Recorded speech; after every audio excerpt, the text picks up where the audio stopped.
안녕하세요. 오늘도 사연 살롱을 찾아주셔서 감사합니다. 저는 50대 후반의 여성이에요. 얼마 전 제 딸이 그렇게 원하던 유학이 결정됐어요. 모두 어렵고 힘들 때인데 대학 가서 자기 힘으로 용돈 벌고 돈 모으면서 열심히 공부하더니 결국 자기 꿈을 이루었네요. 딸이 꿈을 이루니 저도 제 할 일을 다 한 기분이에요. 저는 공부를 많이 하고 싶었지만 형편상 어쩔 수 없었어요. 부모님은 매일 농사일로 바쁘셔서 저를 돌볼 형편이 안 됐죠. 제가 공부를 하고 싶어 하는 건 알고 계셨어요. 상희야, 네가 얼마나 대학에 가고 싶어 하는지는 잘 아는데 우리가 그것까지 해줄 형편은 안 되는 거 알잖아. 네가 꼭 가겠다면 엄마가 등록금까지는 해줄 수 있는데 그 이상은 힘들 것 같아. 그러니까 잘 생각해봐. 알았어, 엄마. 나도 우리 집 사정 어떤지 잘 아는데 등록금 해준다는 것만도 감지덕지지. 내가 하는 데까지 해볼게. 저는 고3 한 해 동안 그 어느 때보다 더 열심히 공부를 했고 그 결과 서울 중위권 대학에 1년 장학금을 받고 들어가게 됐어요. 엄마는 없는 돈에 비싼 정장을 맞춰주셨고 아버지도 동네 잔치를 열었어요. 우리 상희가 과외도 안 하고 오로지 지 실력으로 서울에 있는 대학에 장학금까지 받고 갔다니까? 우리 동네에서 언제 이렇게 똑똑한 애 나온 적 있어? 라며 엄마는 아줌마들한테 자랑하기 바쁘셨어요. 저는 그렇게 좋아하는 부모님의 응원을 받으며 서울에 왔죠. 하지만 서울 생활이 만만한 건 아니었어요. 저는 새벽 시장에서 알바를 하고 학교 강의를 가고 끝나고 나면 또 보습학원 알바를 가야 했어요. 그러니 편하게 부모님한테 용돈 받으면서 수업 빼먹는 같은 과 애들을 보면 나만 힘들게 사는 것 같아서 힘이 빠질 때가 있었어요. 그럴 때마다 과에서 저와 같은 처지인 애들끼리 서로 위로하고 더 힘내자면서 하루하루 지나갔어요. 4학년 때에는 유학을 준비하는 애들과 대학원 가는 애들, 그리고 취직 준비를 하는 애들로 나뉘어 각자 바쁘게 지냈어요. 3학년 말에 벌써 자기가 뭘 할지 정한 애들 중에는 회사 규정에 따라서 벌써 출근을 하기도 했고요. 저희 때는 유학 가는 애들이 요즘처럼 흔치 않아서 그게 참 부러웠어요. 저보다 공부도 안 한 애들이 편하게 유학 준비를 하는 게 제일 속상했고 그래서 4학년 내내 많이 우울하게 보냈던 것 같아요. 저는 직장을 구하지 못하면 졸업하자마자 집에 내려가야 할 처지였기 때문에 여기저기 이력서를 내며 열심히 취업 활동을 했어요. 그래야 나중에라도 다시 공부할 기회가 올 것 같았거든요.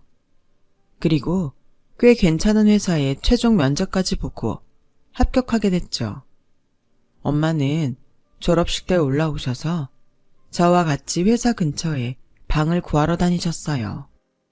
졸업식에서 엄마는 과 친구들이 화려하게 치장을 하고서 가족들에게 둘러싸여서 사진 찍는 걸 보시더니 제 손을 잡고서 우리 딸이 자기 힘으로 공부해서 서울에 번듯한 직장도 갖고 네가 진짜 난 사람이다.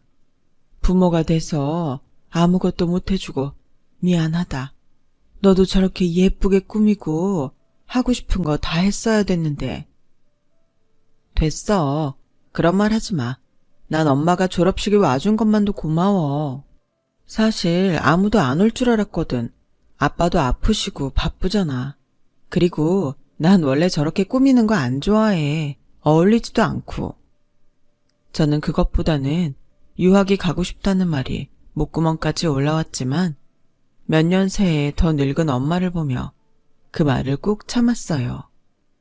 그때 제 사정은 직장에 들어가서 돈을 벌 수 있는 게 다행이기도 했고요.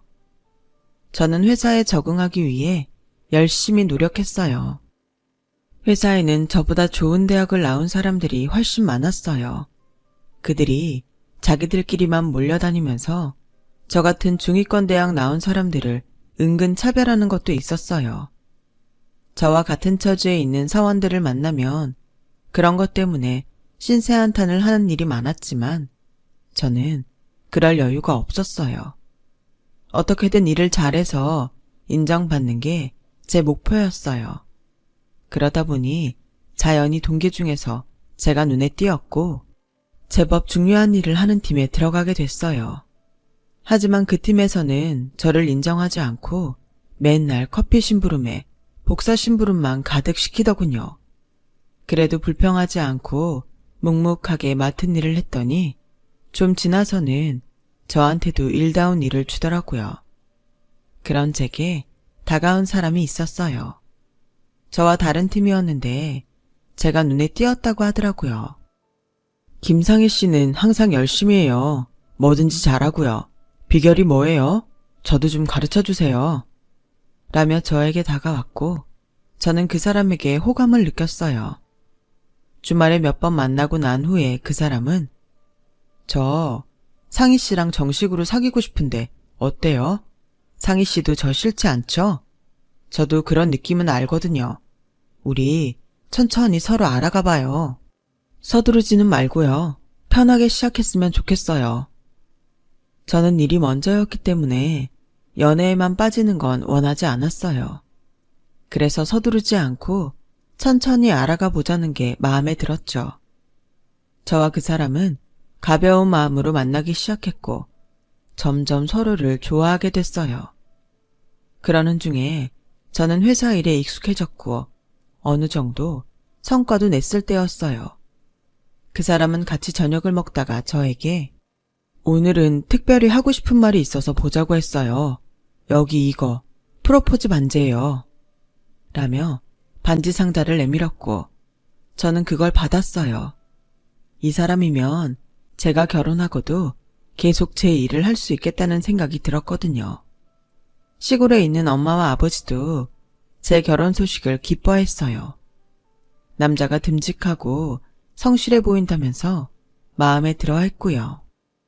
하지만 시어머니와 시누이는 상견례 때부터 꼬장꼬장하게 굴며 좋지 못한 인상을 남겼어요. 결혼하고 나면 사람 좀 힘들게 하겠다 싶더라고요. 두 사람은 식사가 나올 때마다 까탈스럽게 굴었고 저희 부모님한테도 도도하게 구는 게 마음에 들지 않았어요. 그런 제 마음을 알았는지 남자는 상견례가 끝난 후 저를 따로 불러내더군요. 상희 씨한테 얘기 안 한 게 있는데 어머니는 제가 2살 때 아버지랑 재혼하셨어요. 친어머니는 병으로 일찍 돌아가셨고요. 2살 때부터 저를 키워주셨으니 친어머니나 마찬가지라고 생각하겠지만 항상 저한테 자기는 새어머니라는 걸 강조하시고 민정이는 자기 친딸이라 나랑 다르다고 입에 달고 사셨어요. 그래서 제가 얼른 제 가정을 만들어서 독립하고 싶은지도 몰라요. 원래 저한테 애정이 없어서 저러는 거니까 결혼하고 우리랑 크게 상관 안 하고 살 거예요. 아버지도 돌아가시고 안 계시잖아요. 너무 마음 상하지 말고 조금만 참아요. 라며 따뜻하게 위로했고 저는 그 말에 마음을 다잡고 결혼을 할 수 있었어요. 남편 말대로 시어머니는 저희를 부르지도 않고 간섭도 안 하더라고요. 정말 남편을 자기 자식으로 생각 안 하는가 보다 그런 마음이 들 정도였죠. 그렇게 반년 정도를 보내는데 갑자기 시누이가 회사로 전화를 해서 저를 찾더군요. 내일이 엄마 생일인 건 알아요? 아무리 피가 안 섞였대도 시어머니인데 생일은 챙겨야 되는 게 맞죠? 그냥 입 씻고 지나가면 너무 뻔뻔하지. 지가 어떻게 컸는데. 오늘 그이 지방 출장 가서 자리에 없어요. 바빠서 얘기 못하고 간 것 같아요. 제가 내일 생신 챙길게요. 그런 눈에 뻔히 보이는 거짓말 좀 하지 마요. 부부가 아주 똑같이 재수없이 구네. 라더니 일방적으로 전화를 탁 끊어버렸어요. 저는 다음날 백화점에서 과일 바구니하고 고급 스카프를 샀고 일이 끝나자마자 시어머니한테 갔어요. 시어머니는 화려하게 차려입고 막 외출하려고 집을 나서던 참이었어요. 아니, 네가 무슨 일로 여기까지 왔냐? 어머니, 생신 축하드려요. 이거 그이하고 제가 준비했어요. 작지만 받아주세요. 작은 걸 알면서 이까짓 거 날 가지라고 주는 거야? 내가 무슨 과일도 못 먹고 스카프도 없는 거렁뱅인 줄 아니? 이딴 걸 선물이라고 들고 와? 하여간 이것들은 뭐 하나 제대로 할 줄 아는 게 없어. 라더니 제 선물을 바로 쓰레기통에 처박아 놓고는 대기하고 있던 차를 타고 어디론가 가버렸어요. 저는 너무 어이가 없고 황당해서 그저 당하기만 하다가 집에 왔죠. 그랬더니 신우이한테서 다시 전화가 왔어요. 아니, 엄마한테 선물을 하려면 제대로 된 걸 할 일이지. 무슨 과일 바구니에 스카프 따위나 하라고 내가 생일 가르쳐줬을 것 같아요? 우리가 뭐 그런 거나 받아먹을 사람들도 보여요? 아주 남들을 우습게 보는 건지 지들 수준이 바닥이라서 그러는 건지 모르겠네. 아가씨, 제가 급하게 준비해서 부족해 보였을 수도 있어요. 근데 정말 뭐가 그렇게 잘못됐는지 모르겠어요. 이거 시골에서 살다가 겨우 회사 붙어서 다닌다더니 그 말이 맞나 보네. 오빠는 어디서 골라도 꼭 지 같은 거 골라서 결혼했을까? 이봐요. 댁한테는 하늘같은 시어머니가 생신을 맞았으면 못해도 탄생석으로 귀걸이 목걸이 세트 정도는 해야지. 이런 것까지 알려줘야 돼?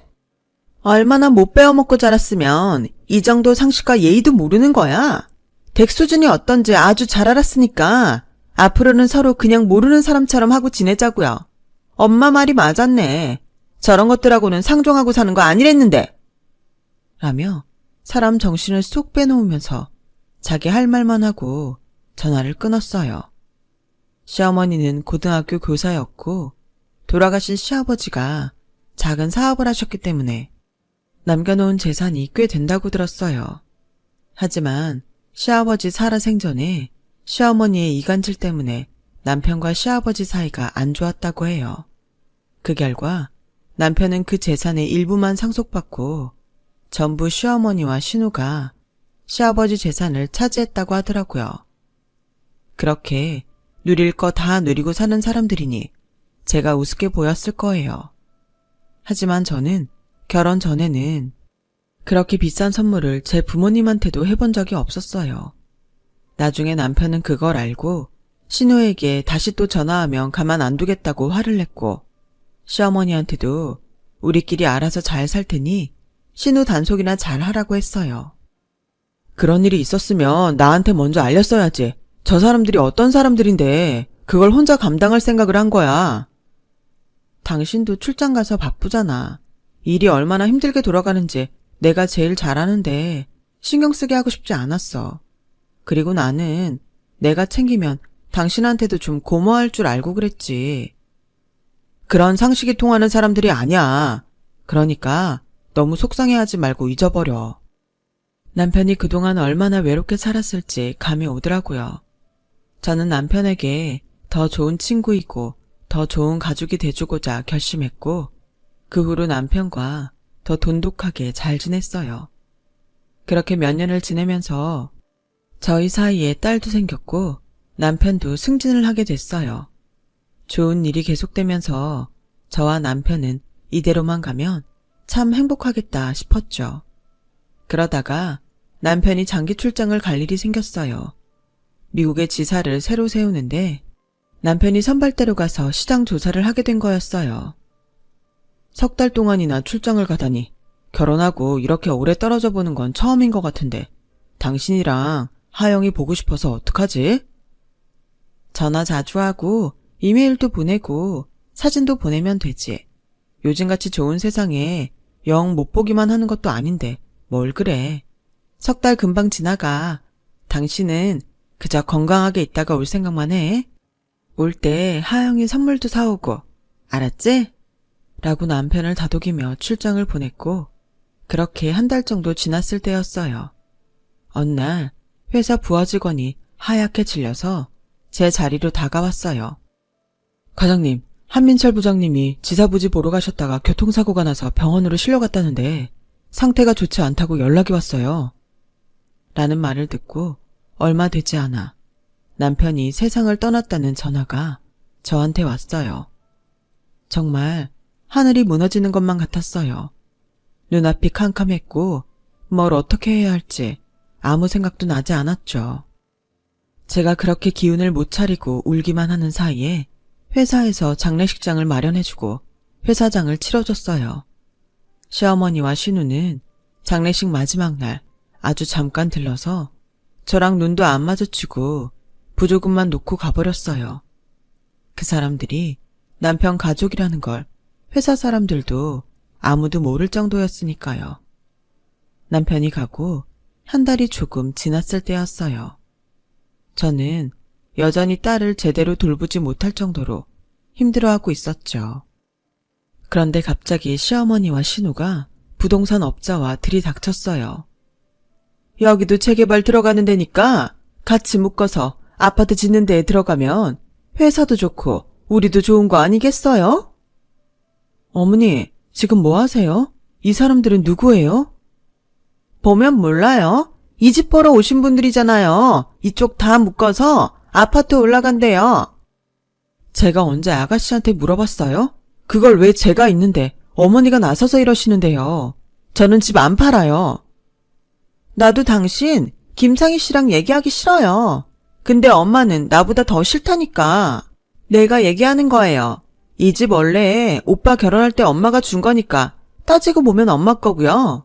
이제 그 사람 없으니까 엄마가 알아서 하는 거예요. 당신하고는 아무 상관없는 일이니까 얼른 짐 싸서 나갈 생각이나 하세요. 미니야, 길게 얘기할 거 없다. 상대해주면 너만 피곤해. 그만 가자.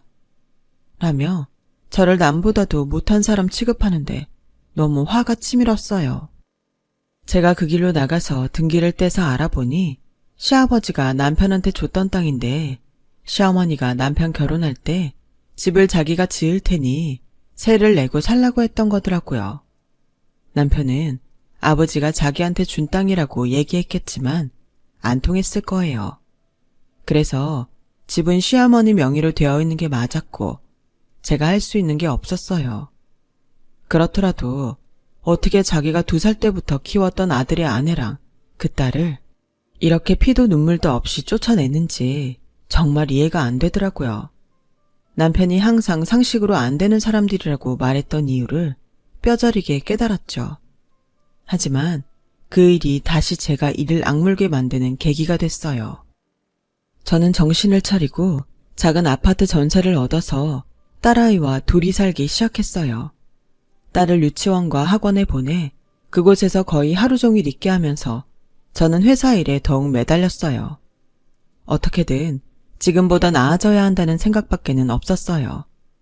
한때는 하던 일이 잘 안 돼서 수도권에 있는 본사 연수원에서 1년 정도 유배 같은 생활을 한 적도 있었어요. 너무 힘들 때에는 다 때려치우고 내 사업을 해볼까 진지하게 고민한 적도 있었어요. 하지만 제 퇴직금은 사업을 벌릴 만한 돈이 되지 않았고 혹시 잘못돼서 아이를 키울 형편도 안 되면 어떡하나 싶더라고요. 아이한테 돈이 많이 들어가기 시작할 때 그때라서 겁이 덜컥 났어요. 저는 결국 버틸 수 있을 때까지 버티기로 했어요. 그러다가 다시 본사로 돌아왔을 때 이사님 한 분이 저를 눈여겨보셨다며 남편이 지사 부지를 보러 갔던 곳에 몇 년 나갈 생각이 없냐고 하시더군요. 김 차장 일 잘하는 거야. 아는 사람은 다 알지. 미국 지사도 차차 자리를 잡아가고 있는데 본사 사장도 잘 알고 소통이 잘 될 사람이 필요하다고 하더라고. 미국 대학에서 연수받을 수 있는 기회도 줄게. 그렇게만 해주신다면 저도 너무 감사하죠. 그런데 4년 후에 돌아와서 제가 본사에서 일할 수 있는 건지 궁금해요. 본사가 아니어도 지사장으로 많이 가는데 본사를 꼭 원하면 그렇게 할 수 있을 거야. 실적이 좋아야 되는 건 알고 있지? 라는 말에 저는 그러겠다고 했어요. 제가 미국 대학에서 공부를 할 수 있는 것도 좋았지만 딸이 좋은 교육을 받을 수 있는 절호의 기회였거든요. 고생 끝에 복이 온다더니 이런 건가 하는 생각이 들 정도였어요. 그렇게 저와 딸은 비행기에 몸을 싣고 생전 처음 미국을 가게 됐어요. 저는 남의 나라이다 보니 문화가 달라서 어려운 게 많았는데 딸은 어려서 그런지 처음에만 좀 힘들어하더니 금세 적응해서 친구들도 많이 사귀고 잘 지내더라고요. 무엇보다 아이가 밝아지고 자신감이 생긴 게 좋았어요. 한국에서는 아빠도 없는데 엄마하고도 같이 지낼 시간이 많이 없으니 자기도 모르게 위축이 됐던 것 같아요. 저도 회사 실적에 신경 쓰이긴 했지만 제게 주어진 시간을 최대한 잘 활용하려고 노력했어요. 그 결과 미국 대학원 1년 과정도 무사히 수료했고 지사 실적도 괜찮았어요. 꽤 괜찮은 기업들과 저희 회사 기술 제공 계약을 맺었거든요. 저는 그렇게 4년간 무사히 제 일도 잘 마치고 공부도 하고 정말 꿈만 같은 시간을 보내고 한국에 돌아왔어요. 회사에서는 마침 신임 상무를 뽑고 있었고 이사님이 저를 추천해서 후보에 올라가게 됐어요. 그때는 떨어졌지만 2년 후 다시 상무를 뽑을 때에는 제가 그 자리에 있을 수 있었죠. 아이는 어느새 중학생이 되어 있었어요. 저는 시골에 혼자 계신 엄마를 모셔와서 같이 살기로 했어요. 나이 드시고 혼자 있으면서 여기저기 아픈 데가 많으셨거든요. 엄마는 저와 딸 옆에 3년을 계시다가 눈을 감으셨어요. 그러면서 딸은 고3이 돼서 대학 입시 준비를 했어요. 처음에는 미국에 있는 대학에 바로 가고 싶다고 하더니 한국에서 대학 생활을 하고 미국에 유학을 가겠다고 하더군요. 저는 마음대로 해보고 싶은 대로 다 하라고 했죠. 제가 예전에 그러지 못해서 딸은 실컷 원하는 대로 하길 바랐어요. 그리고 딸아이 입시가 끝나고 나서 저는 예전에 남편과 살던 집을 사기로 했어요. 몇 년 전 우연히 알게 됐는데 저희가 살던 집은 재개발이 되지 않았더라고요. 어떻게 된 일인지 계속 미뤄져서 여전히 예전 모습 그대로 있었어요. 저는 그때 그 집을 사야겠다고 마음먹고 계획을 세웠죠. 제가 집을 계약하러 갔다가 시어머니와 만나게 됐어요. 저희를 내쫓았을 때 집을 팔지 못하고 계속 갖고 있었던 모양이더라고요. 시어머니는 놀라서 저를 위아래로 몇 번이나 훑어보더라고요. 10년이면 강산도 변한다고는 했지만 네가 이렇게 변할 줄은 몰랐다. 먹고 살만한 모양인가 본데 여기까지는 어쩐 일이냐? 아직도 이 집에 미련이 있는 건 아니지?